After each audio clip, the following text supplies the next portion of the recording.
ఆయన రాజ్యంలో జీవించాలని ఆయన ఉద్దేశించారు.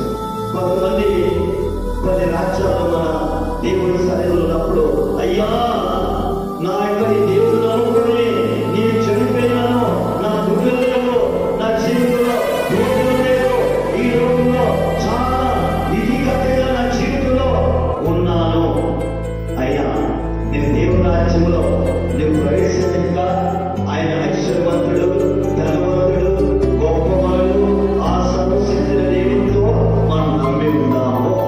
ఎవరు కూడా రాజ్యంలో ఏమనుకుంటారట, ఏమనుకుంటారట, నేను చెప్పేదని కాదు, నీ బీదరాలని కాదు, ఈ లోకంలో పడిపోయేదని కాదు, నశించుకునేదని కాదు, నలిగిపోయేదని కాదు, ఏడ్చేదని కాదు, నీవు దేవుని రాజ్యంలో సంతోషంగా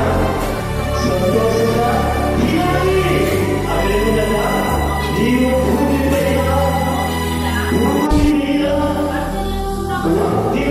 చేయాలి. దేవుడు మన దేవుడు అదేవిధంగా అందులో చెప్పబడి భూమి మీద దేవుడు తెలుసుకుంటాక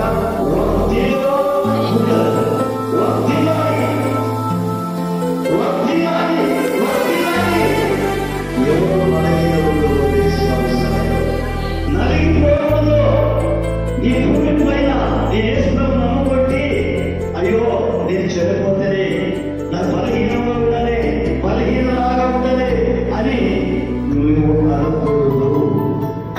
ఈ వసతి నిలయంలో మన భక్తులు ఏమన్నారంట, వర్తిలుగా కలిగి ఉండాలి.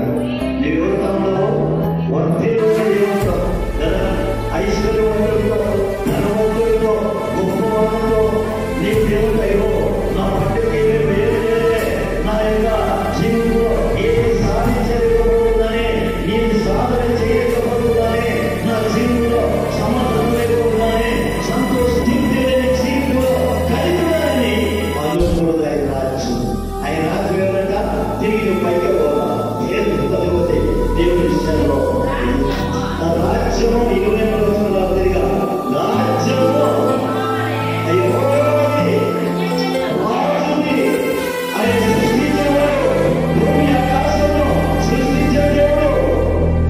దేవుడు రాజ్యం మనం ఉన్నప్పుడు పెళ్లి అని ఏడ్చబడుతుందా అమ్మా? పెళ్లి పోదమ్మా, నా పోదలేదని సమృద్ధిమైన జీవితంలో దేవుడిని జీవించాలని దేవుని యొక్క ఉద్దేశం, దేవుడిని